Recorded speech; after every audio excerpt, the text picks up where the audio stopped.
할렐루야. 존귀하신 하나님의 크신 은혜와 평강이 모든 예배자들에게 함께 하시기를 축원합니다. 여러분, 지난 한 주 어떻게 지내셨습니까? 계속 폭염이 지속되고 있고 또 비도 내려서 여러 가지로 힘든 시간들을 보내고 있습니다. 저는 우리 해림교회를 위해 기도할 때 이렇게 기도합니다. 하나님, 이 위기의 시대에 우리 성도들을 안전과 평안으로 지켜주시옵소서. 또 하나님, 이 패역한 시대 가운데 우리의 믿음의 방향을 잃지 않고 그 어떤 상황에서도 하나님을 예배하는 신실한 예배자들로 주의 백성들을 세워 주시옵소서. 또 한 가지 기도가 있습니다. 하나님, 우리 해림교회가 영적인 베이스 캠프가 되면 좋겠습니다. 여러분, 베이스 캠프 아십니까? 우리 교회에서는 아직 히말라야 올라가신 분이 안 계시죠? 한라산 가신 분이 계신지 모르겠는데, 이 높은 산들을 오르기 위해서는 베이스 캠프가 반드시 필요합니다. 아무리 능숙한 산악인도 악천후에 처했을 때는 베이스 캠프로 내려와서 때를 기다려야 합니다. 또 양식이 떨어지고 몸이 약해지고 지쳐 힘들 때 베이스 캠프로 돌아와서 다시 힘을 얻어야만 그 갈 길을 올라갈 수 있는 거죠. 바로 저는 우리 해림교회가 그런 영적인 베이스 캠프가 되면 좋겠습니다. 한 주간 전쟁 같은 삶을 살아가지요.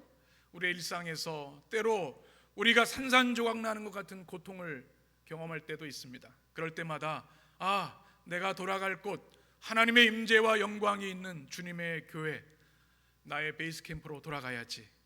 여러분의 고백이 되셨으면 좋겠습니다. 여러분, 이 시간 주님이 주시는 은혜의 자리, 영적인 베이스 캠프 해림교회 잘 오셨습니다. 하나님이 기뻐하시고 오늘 예배를 통해, 말씀을 통해 하나님이 다시 힘을 얻어 또 한 주간 승리할 수 있는 은혜를 공급해 주실 줄 믿습니다. 우리가 룻기의 강의 말씀을 계속 나누고 있습니다. 오늘 두 번째 시간인데요, 룻기의 복음이 바로 이 베이스 캠프로 돌아가는 이야기입니다. 여러분, 지난주 말씀 기억하시죠? 제목을 기억하십니까? 망각의 은혜를 주셔서 은혜 받은 것 같은데 기억이 안 나네, 이런 분이 계신 것 같아요. 우리의 인생이 무너져 내릴 때라고 하는 제목으로 함께 룻기서 1장 1절에서 5절까지 말씀을 나눴죠. 그 내용은 이런 것이었습니다. 그 시대에 어둠이 있었죠. 사사시대, 대혼돈의 시대, 영적 암흑기, 하나님께 범죄하고 하나님의 말씀에 불순종하고 우상을 섬겼던, 각기 자기 마음대로 살아갔던 질서가 없는 무너진 시대에 한 가정이 있었습니다. 엘리멜렉이라는 사람이었죠.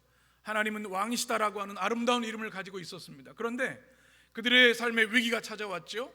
무엇입니까? 베들레헴에 흉년이 든 겁니다. 말씀을 드렸죠. 구약 시대에는 언약적 징벌이라는 신학 용어가 있습니다. 하나님이 주신 말씀에 불순종했을 때 오는 징벌이지요. 그로 인해서 베들레헴 빵집, 음식이 풍성한 그 집에 음식이 떨어져 버린 겁니다. 하나님의 징벌이었습니다. 고통과 아픔이 있었지만 어떤 사람들은 그 자리를 지킨 사람들이 있었고, 어떤 사람은 더 많은 양식을 얻기 위해서 모압으로 나간 사람이 있었는데, 그들 중에 한 사람이 엘리멜렉의 가정이었습니다. 나오미와 말륜과 기륜. 그런데 안타깝게도 모압에서 새로운 꿈을 꾸었던 그들이 10년 동안 머물렀지만 엘리멜렉이 죽고 말았습니다. 생명 같은 두 아들도 죽습니다. 이제 나오미와 두 며느리, 그들 세 여인만 남겨진 것이죠. 우리 인생에 이런 상황들이 있습니다. 내가 기대했던, 바랐던 것과는 달리 내 꿈이 다 부서져 내려서 어찌할 바를 모를 때 어떻게 해야 됩니까? 지난주에 나눈 말씀, 믿음의 눈을 열어서 그 고통의 순간, 무너진 순간에도 살아계신 하나님이 우리를 붙들고 계심을 보아야 한다고 말씀을 드렸습니다. 누굴 바라봐야 돼요? 하나님을 바라보아야 합니다. 그때 하나님께서 회복의 은혜를 부어주시는 줄 믿습니다. 오늘이 바로 그 회복의 시작의 말씀입니다.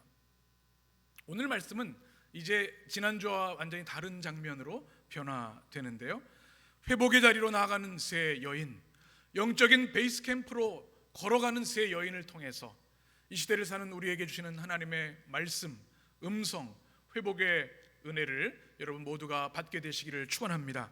오늘 6절 말씀을 같이 읽겠습니다. 그 여인이 모압 지방에서 여호와께서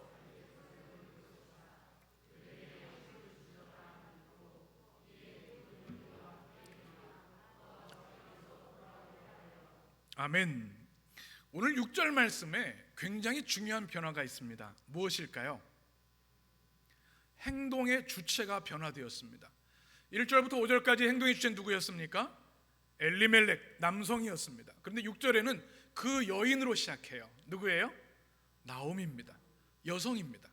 완전한 반전이 이제 시작되고 있음을 우리는 첫 말씀에서 이해할 수 있지요. 오늘 말씀에서 이 나오미가 행동의 주체로 나오면서 이 죽음이 생명으로, 깨어짐이 치유됨으로 변화되기 시작합니다.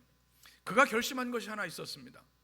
엘리멜렉은 하나님의 언약의 땅을 떠나는 결심을 했다면 나오미는 이 모압 이방 땅을 떠나서 다시 하나님의 땅으로 돌아가려고 하는 결정을 내렸습니다. 그런데 이것이 쉬운 결정이었을까요? 모압에서 몇 년 살았습니까? 10년입니다. 제가 해림교회 온 지 7년이 됐는데요, 이 7년 또 10년, 이 고대 사회에서 10년은 긴 시간입니다. 이제는 이미 그 문화에 다 녹아 내렸고요, 그 삶에 뿌리를 내린 상태였습니다. 언어도 문화도, 그리고 그 자리에 가지고 있었던 많은 것들이 있었지요. 다시 또 새로운 곳으로 간다고 하는 것은 쉬운 일이 아니었습니다. 또 한 가지 걱정이 있지요. 나올 때는 의기양양하게 나왔습니다. 내가 이 땅, 이 흉년의 땅 떠나서 모압에 가서 떵떵거리고 잘 먹고 잘 살 거야, 그러고 나왔는데 이제 나오미의 모습은 모든 것이 무너진 상태입니다. 고향 사람들이 나를 어떻게 볼까? 이것이 큰 두려움이었습니다. 그럼에도 불구하고 나오미는 결연한 의지로 결정합니다. 다시 돌아간다. 그 이유가 무엇일까요? 이 어려운 순간 어떻게 나오미는 다시 베들레헴으로 돌아갈 결심을 한 것이었을까요? 그가 놀라운 소식을 들었기 때문입니다. 6절 말씀을 다시 한번 보시기 바랍니다. 그 여인이 모압 지방에서 있다가 소식을 듣습니다. 첫 번째 소식 한번 따라해 보실까요? 하나님께서 자기 백성을 돌보신다. 이것은 놀라운 기쁨의 소식이었습니다. 그야말로 복음입니다. 10년 동안 베들레헴 땅에 흉년이 들어서 고통과 절망 가운데 있었는데 하나님이 이제 다시 그 백성을 돌보시고 계시다라고 하는 소식을 이 나오미가 들은 겁니다. 무슨 의미일까요? 베들레헴의 흉년은 언약적 징벌이라고 말씀을 드렸습니다. 천재지변이 아니라 하나님의 백성이 하나님의 언약을 어겼을 때 받게 되는 징벌이라고 말씀드렸습니다. 그런데 이제 10년이 지나면서 백성들이 하나님 앞에 돌아오기 시작합니다. 회개합니다. 하나님, 그동안 사사시대라는 이유로 영적인 어두움 속에 살았습니다. 하나님의 말씀이 아니라 우상과 만문을 숭배했습니다. 그들이 회개하며 주님께 나오기 시작했을 때 하나님이 다시 그들을 돌보시기 시작한 겁니다. 여러분, 이것이 중요합니다. 회복을 우리가 이야기할 때 가장 중요한 게 뭐냐면 철저한 회개, 그것에서만 진정한 회복이 시작된다는 이야기입니다. 여러분, 우리가 회개하는 삶을 가벼이 여겨서는 안 됩니다. 하나님은 사랑의 하나님이시지만 공의의 하나님이십니다. 터럭만한 죄도 심판하시는 하나님, 거룩하신 하나님은 우리의 죄에 대해서 물으십니다. 우리의 연약함, 우리의 죄인을 긍휼히 여기시지만 그 죄에 대해서는 반드시 심판하시는 하나님. 예루살렘의 이 베들레헴의 백성들이 자신들의 죄를 회개하고 하나님께 나왔을 때 주님께서 이제 그들을 다시 돌보기 시작하신 겁니다. 여러분, 우리가 어려움을 당할 때 남을 정죄해서는 안 된다고 제가 말씀을 드렸습니다. 그런데 우리가 스스로 우리를 돌아보면서 해야 할 것이 있어요. 이 고통과 아픔이 혹시 나의 죄 때문은 아닌가? 그리고 회개할 때 하나님은 회복의 놀라운 은혜를 우리에게 부어 주십니다. 오늘 6절 말씀 보게 되면 여호와께서 자기 백성을 돌보신다 이렇게 말씀하고 있습니다. 여러분 지금 하나님의 돌보심을 받고 살아가고 계십니까? 확신이 있으셔야 합니다. 네. 사람이 우리를 돌봐주는 것 같은데요, 아니에요. 부모님이 물론 돌봐주시죠. 또 사랑하는 이들이 우리를 돌봐줍니다. 그러나 살아계신 하나님, 지금 우리 예배 가운데 임재하신 하나님, 우리가 고통과 눈물 가운데 함께 하시는 하나님이 우리를 사랑으로 돌보고 계십니다. 이 돌보시는 하나님, 내 백성을 돌보신 하나님이 우리에게 체험되어지면 사실 걱정할 것이 아무것도 없습니다. 하나님이 다 책임져 주시기 때문에.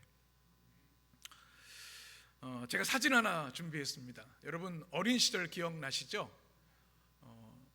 저 아기 때 사진, 제 아기 때 사진은 아니고요. 여러분 어릴 때 사진, 어릴 때 기억나시죠? 우리가 기억하지 못하는 순간 전적인 사랑을 우리는 받았기에 지금 존재하는 겁니다. 누군가의 사랑의 손길, 돌봄의 손길이 있었다는 거죠. 그리고 우리가 나이가 들어서 노인이 되면요, 또 자녀들의 돌봄을 받아야 살 수가 있습니다. 그런데 그 모든 걸 넘어서 창조주 하나님, 심판의 하나님, 사랑의 하나님의 돌보심이 있어야만 우리는 하루 1초를 살아갈 수 있습니다. 하나님의 돌보심이 없으면, 하나님의 돌보심이 떠나면 우리는 단 한순간도 존재할 수 없는 사람들이라는 것이죠. 그 하나님의 돌보심이 떠났던 그 땅에 하나님의 돌보심이 임했으니 얼마나 큰 기쁨의 소식입니까? 한번 따라 해보실까요? 파카드. 이 하나님이 돌보시다라고 하는 헬라어 성경, 히브리어 성경의 단어가 이 파카드입니다. 하나님이 돌보신다. 몇 가지 중요한 의미가 있습니다. 첫 번째는 방문한다는 뜻을 가지고 있습니다. 제가 요즘 신방하고 있는데요, 우리 성도님들이 사모하는 마음으로 신방을 받으실 때 얼마나 기쁜지 몰라요. 하나님께서 은혜 주실 줄 믿습니다. 그런데 신방하는 저도 너무 기쁩니다. 하나님이 고통과 절망 가운데 있는 이들을 외면하지 않으시고 친히 찾아가신다는 말씀이 파카드, 하나님이 돌보신다는 뜻입니다. 또 한 가지 의미가 있는데요, 그들의 눈물과 아픔과 상처를 친히 돌보신다는 의미가 파카드에 담겨 있습니다. 또 중요한 말씀, 하나님이 그 문제를 완전히 해결해 주신다. 이 단어가 파카드라는 단어에 담겨져 있습니다. 그러니 이 파카드의 하나님이 얼마나 은혜 하나님이십니까? 여러분 아브라함과 사라를 기억하시죠? 자녀를 원했고 약속을 받았는데 육신의 연로함으로 이제는 자녀를 가질 희망이 없었습니다. 그런데 하나님은 그 사라의 눈물을 보시고 이삭을 선물로 주셨습니다. 이것이 파카드의 하나님입니다. 출애굽도 마찬가지입니다. 애굽의 노예로 처참하고 신음하며 고통하는 그들을 하나님이 찾아가셔서 그들의 눈물과 고통을 들으시고 그들을 죄와 억압에서 해방해 주신 사건, 출애굽, 구원의 모형, 이것이 바로 파카드의 하나님입니다. 우리 인생에 이제 아무도 나를 돌봐주는 사람이 없구나, 이제 더 이상 내 힘으로는 일어설 수 없구나, 그런 순간들이 있어요. 그러나 믿음의 눈을 열어 지금도 우리 곁에 계셔서 우리를 돌보시는 하나님을 볼 수 있게 되시길 간절히 축원합니다. 주님이 여러분 곁에 계시고 여러분의 상처를 치유하시고 반드시 여러분의 문제를 해결해 주실 겁니다. 이 파카드의 은혜가, 하나님의 돌보심의 은혜가 여러분의 삶에 임하게 되시길 간절히 축원합니다. 이것이 베들레헴 땅에 임했다는 소식, 또 한 가지 기쁜 소식이 있습니다. 한번 따라하겠습니다. 양식을 주셨습니다. 하나님이 무엇을 주셨어요? 양식을 주셨다. 6절에 보면 여호와께서 자기 백성을 돌보시사 그들에게 무엇을 주셨다? 양식을 주셨다. 이게 무슨 말씀일까요? 여러분, 이 흉년의 때 양식은 생명의 양식과 다름없는데요, 또 한 가지 깊은 성경적 의미가 담겨 있습니다. 이것은 하나님께서 그들을 향한 모든 진노와 징계를 멈추셨다는 의미입니다. 그래서 복음입니다. 여러분, 우리 인생을 살아가다가 고통을 당할 때가 있고 어려움을 당할 때가 있습니다. 우리를 무섭게 하는 것들이 있습니다. 갑자기 건강에 이상의 문제가 생기면 두려운 마음이 찾아옵니다. 경제적 위기도 마찬가지입니다. 관계의 깨어짐도 마찬가지입니다. 우리를 두렵게 합니다. 그런데 이와 비교할 수 없는 더 큰 두려움이 있는데 그것은 바로 하나님의 심판과 징계입니다. 여러분, 우리가 하나님을 잘 믿는다고 할 때 중요한 것이 있는데 뭐냐면 심판하신 하나님을 여러분 믿으셔야 합니다. 별로 사랑의 하나님은 아멘이 큰데 심판의 하나님은 아멘이 안 나오시는 것 같아요. 심판의 하나님이 복음입니다. 왜 그럴까요? 세상의 눈으로 볼 때 이 땅에 죄를 짓고 악마 같은 삶을 살아가는 이들이 있는데 그들이 기뻐하고 밝은 날이 오는 것 같죠? 하나님이 불같은 심판으로 그들을 멸하실 것입니다. 우리 하나님 백성들의 이 확신이 있어야 합니다. 그래도 아멘이 안 나오시네. 하나님은 공의의 하나님, 심판하시는 하나님. 하나님이 심판하시면 그 누구도 그 진노를 피할 자가 없습니다. 다윗이 이것을 경험했는데요. 시편 32편 3절 4절을 같이 읽겠습니다. 내가 입을 열지 아니할 때 종일 신음함으로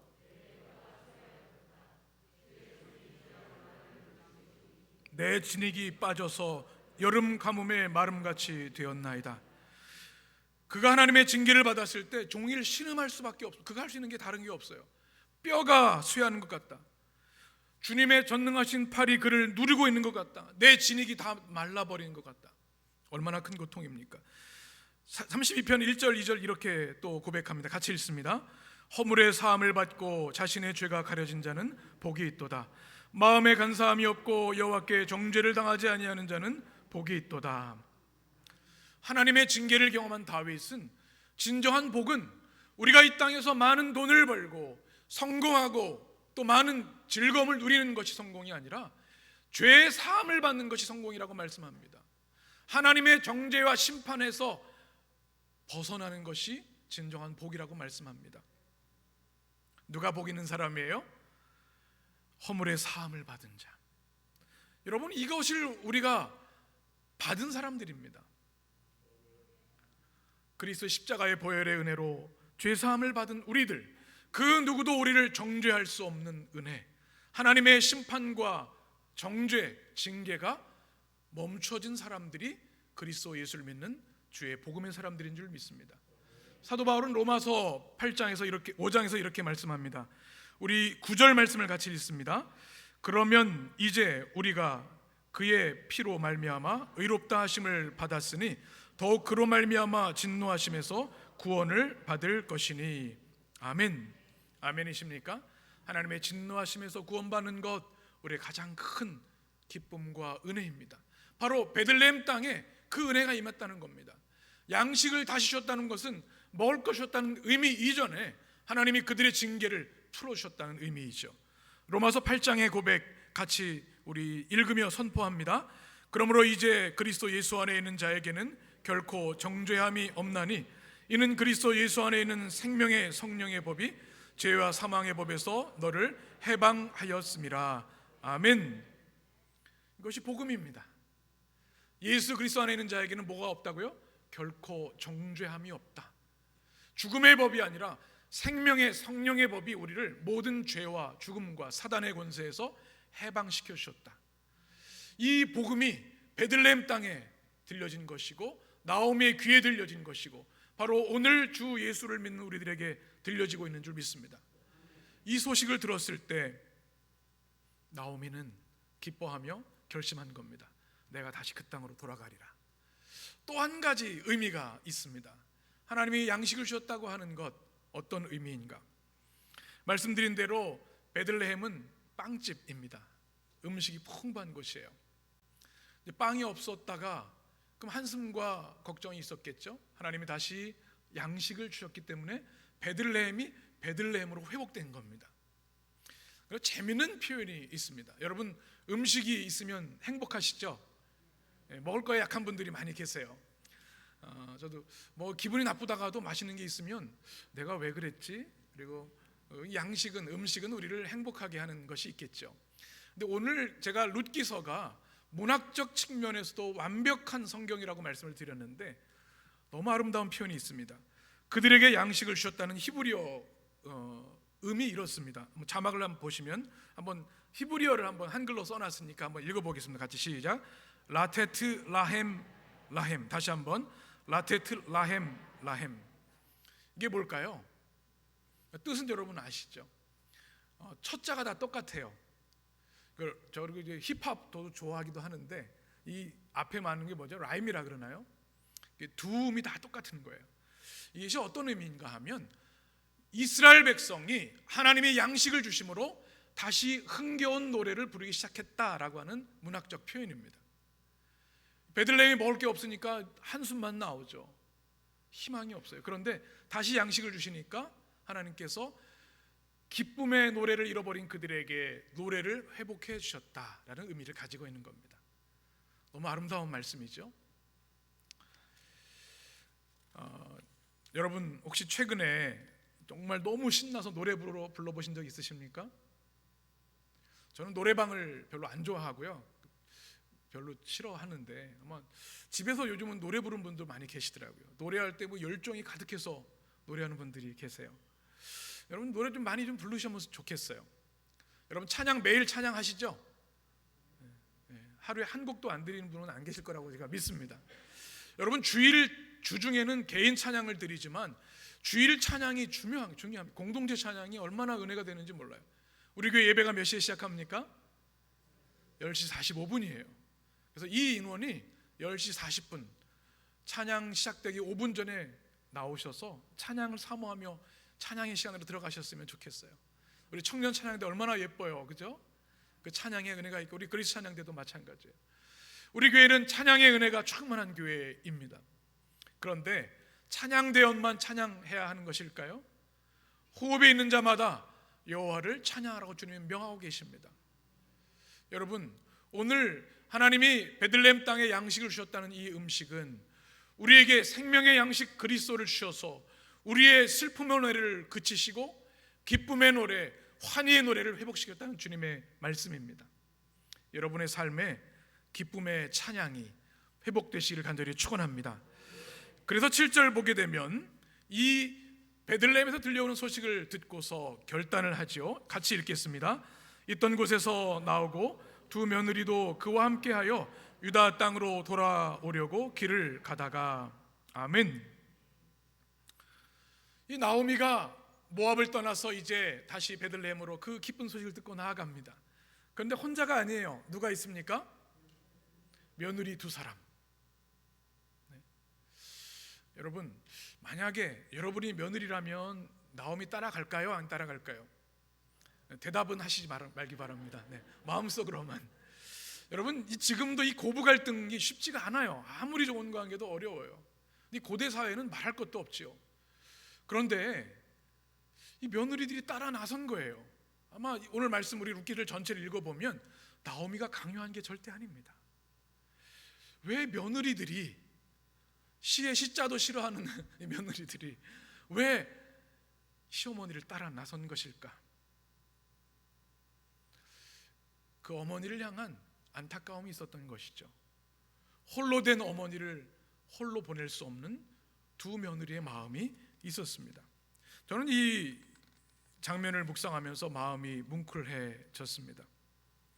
여러분 인간적 계산을 하면 절대로 따라가면 안 돼요. 시어머니랑 내 고향도 아니고 낯선 땅에 가서 산다고? 생각만 해도 힘들죠. 지금도 외국에 나가 살아가는 것이 어려운데 그 당시의 외국은요 생명을 담보하는 일이었습니다. 언어, 문화 모든 것이 다릅니다. 그들이 섬겼던 금오스 신이 아니라 여호와 하나님을 또 섬겨야 되는 거예요. 어려운 결단입니다. 그럼에도 불구하고 나오미 시어머니를 따라 나선 두 며느리. 저는 이 말씀 묵상하면서 떠오른 단어가 있었습니다. 바로 자매애라는 말입니다. 시스터후드라고 하죠. 이들은 시어머니와 며느리의 관계를 이제 넘어선 겁니다.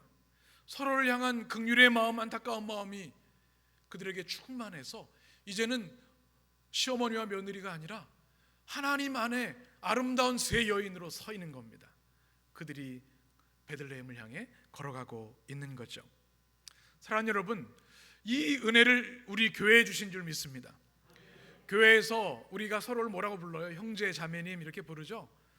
바울 서신의 사도 바울은 항상 성도들을 향할 때 아델포스라는 단어, 형제, 자매라고 불렀습니다. 피를 나눈 존재라는 뜻입니다. 이것은 육신의 피가 아니라 그리스도 예수의 보혈을 나눈 형제란 뜻입니다. 여러분 옆에 있는 분 얼굴 한번 보시겠어요? 닮은 부분이 있으신가요? 닮은 게 하나도 없어요. 그죠? 그런데 우리는 예수 그리스도의 보혈 안에서 한 형제, 한 자매인 줄 믿습니다. 그래서 이 세 여인이 경험했던 이 아름다운 형제와 자매를 회복해야 되는 줄 믿습니다. 이제 말씀은 8절 9절로 나아갑니다. 그들을 바라보면서 나오미는 너무나 고마웠을 거예요. 그런데 마음이 편치 않습니다. 우리 8절을 같이 읽겠습니다. 나오미가 두 며느리에게 이르되 너희는 각기 너희 어머니의 집으로 돌아가라.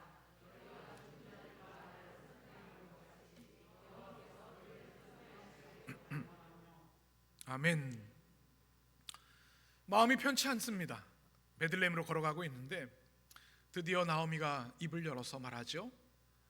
얘들아, 내가 너희들 마음 다 알겠어. 참 고맙구나.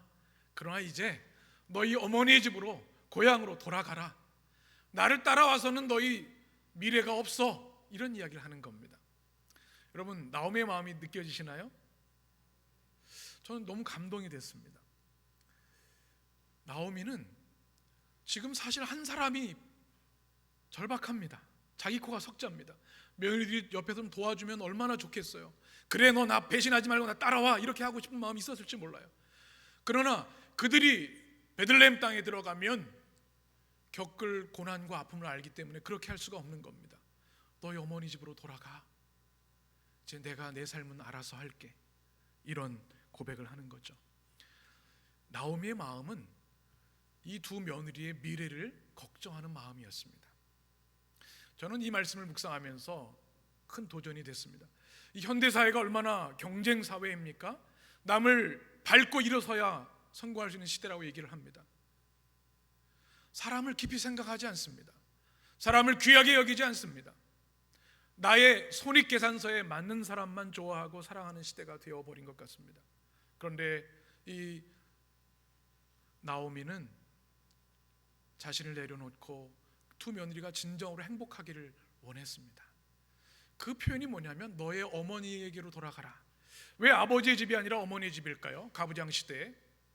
그래서 어머니의 집이라고 하는 것은 고대 사회에 결혼을 논의하고 결혼을 준비하는 과정을 어머니 집에서 하게 되어 있습니다.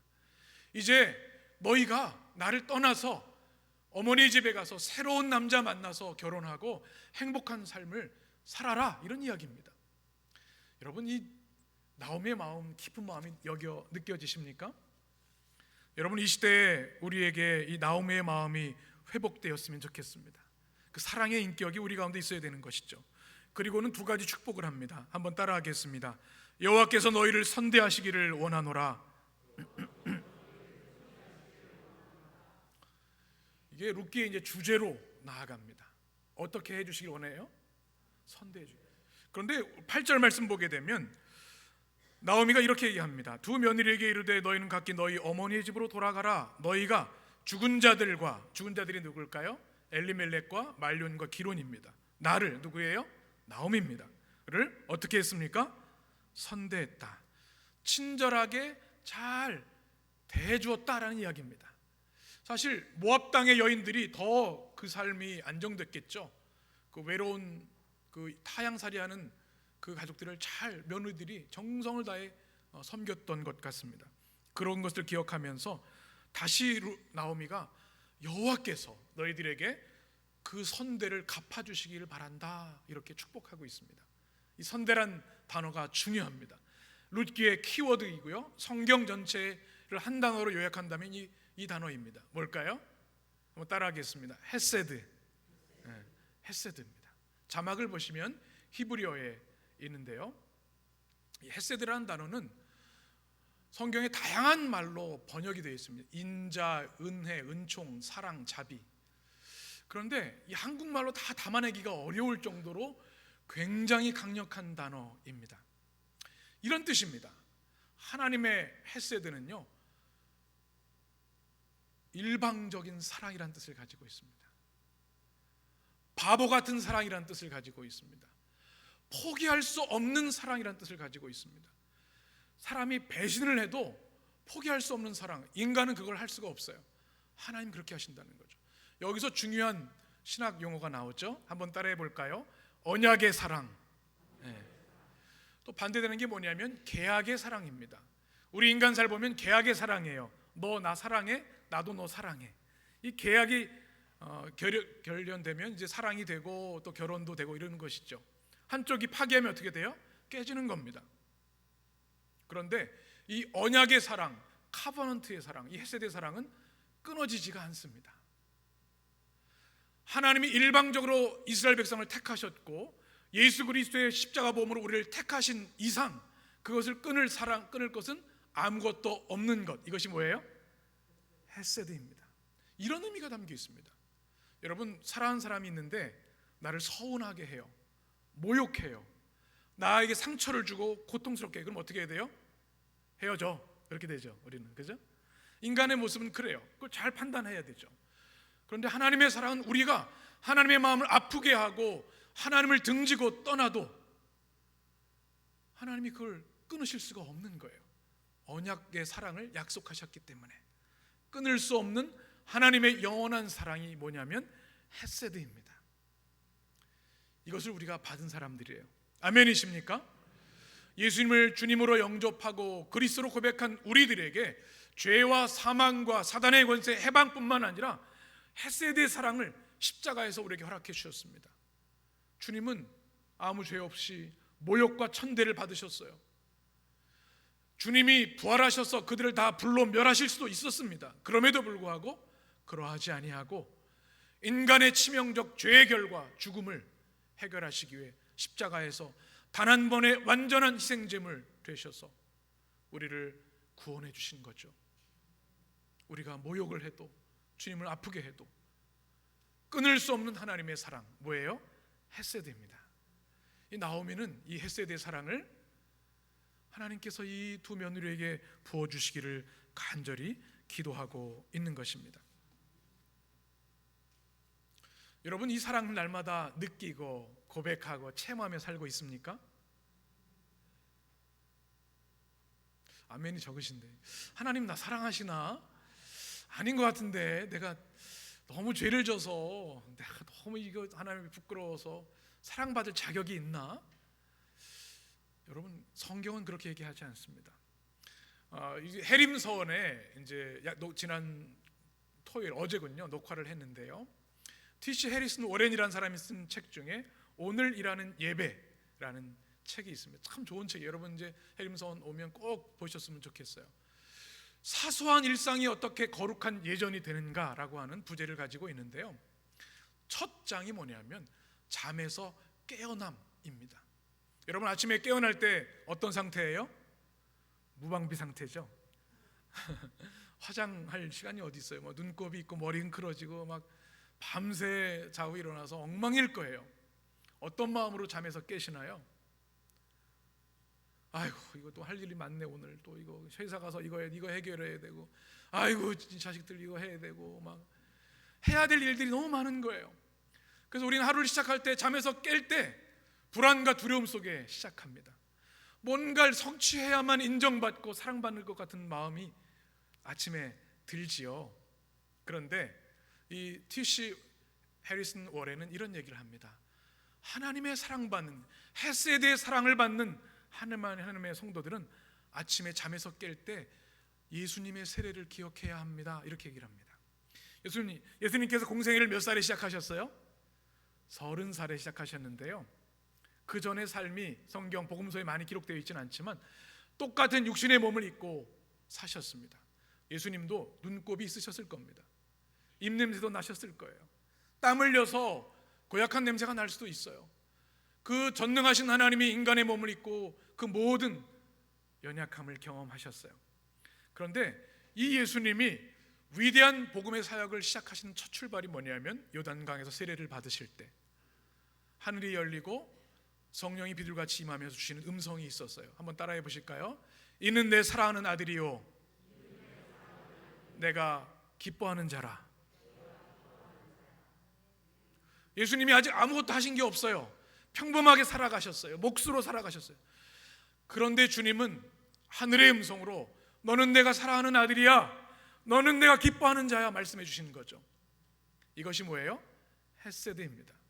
우리는 신앙생활할 때 내가 뭘 잘해야 하나님 사랑해 주신다고 생각을 해요. 내가 부족하면 사랑받을 자격이 없다고 생각해요. 아침에 일어나면 내가 뭐 아무것도 한 거 없는데 뭘 칭찬을 받아? 그러나 하나님은 우리가 눈을 뜨는 그 순간 예수님의 세례의 은혜, 성령의 은혜, 말씀의 세례를 우리에게 부어주십니다. 한번 고백해 봅시다. 이는 내 사랑하는 아들이요 내 기뻐하는 자라. 옆에 있는 자에게 고백합니다. 시작. 이는 내 사랑하는 자요 내가 기뻐하는 이라. 아멘이십니까?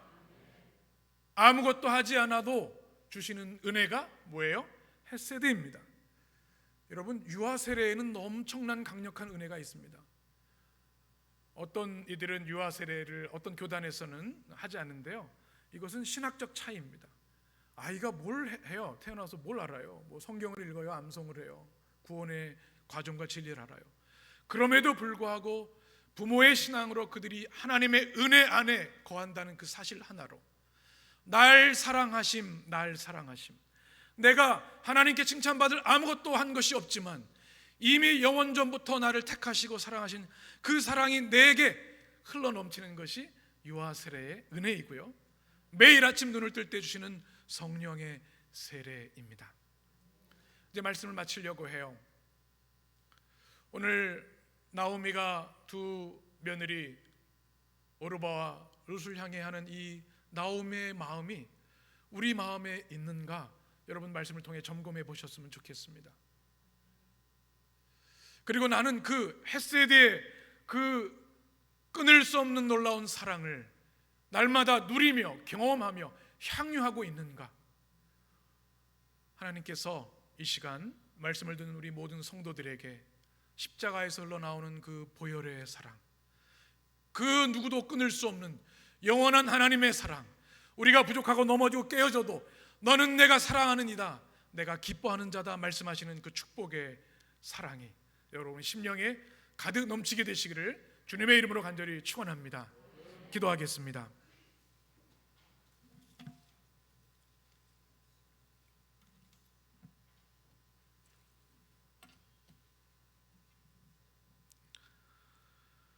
누가 우리를 그리스도의 사랑에서 끊으리요? 환난이나 곤고나 박해나 기근이나 적신이나 위험이나 칼이랴. 내가 확신하노니 사망이나 생명이나 천사들이나 권세자들이나 현재일이나 장래일이나 능력이나 높음이나 깊음이나 다른 어떤 피조물이라도 우리를 우리 주 예수 그리스도 안에서 있는 하나님의 사랑에서 끊을 수 없으리라. 아멘. 살아계신 하나님, 오늘도 주의 복음의 말씀을 듣게 하시니 감사합니다. 하나님, 이 어려운 시대, 패역한 시대에 악한 영이 역사하는 이 패역한 시대 가운데 하나님, 우리가 하나님의 음성 듣기를 원합니다. 베들레헴의 하나님께서 이미 회복의 역사, 파카드의 하나님, 하나님이 그 백성들을 돌보시기 시작하셨다는 그 복음 우리가 듣게 하여 주시옵소서. 친히 하나님이 그 열매 없는, 음식 없는 기근과 절망의 땅에 오셔서 고통을 살피시고 양식을 주셨던 그 하나님의 사랑, 우리를 돌보시는 사랑, 그 은혜가 우리 성도들의 심령에 임하게 하여 주옵소서. 하나님이 생명의 양식 예수 그리스도를 우리에게 주신 줄 믿습니다. 우리는 이 땅에 우리가 성공하고 잘된 것 때문에 노래하고 찬양하는 것이 아니라 우리에게 생명의 양식 살아계신 주님이 우리 안에 계시기 때문에 찬양하는 줄 믿습니다. 생명의 양식을 주셔서 우리에게 잃어버린 노래, 기쁨의 노래를 회복시켜 주시는 줄 믿습니다. 우리 성도들의 심령의 입술에 기쁨의 찬양, 기쁨의 노래를 회복시켜 주시옵소서. 나오미의 마음을 회복하기를 원합니다. 시기와 질투, 비교의 대상이 아니라 주님 진정으로 걱정해주고 진정으로 행복하기를 바라는 그 아름다운 마음이 우리 가운데 있게 하여 주시옵소서. 주님, 진정한 형제애와 자매애가 우리 심령에 회복되어서 우리 예림교회가 그리스도의 사랑으로 아름다워지고 변화되는 역사가 있게 하여 주옵소서.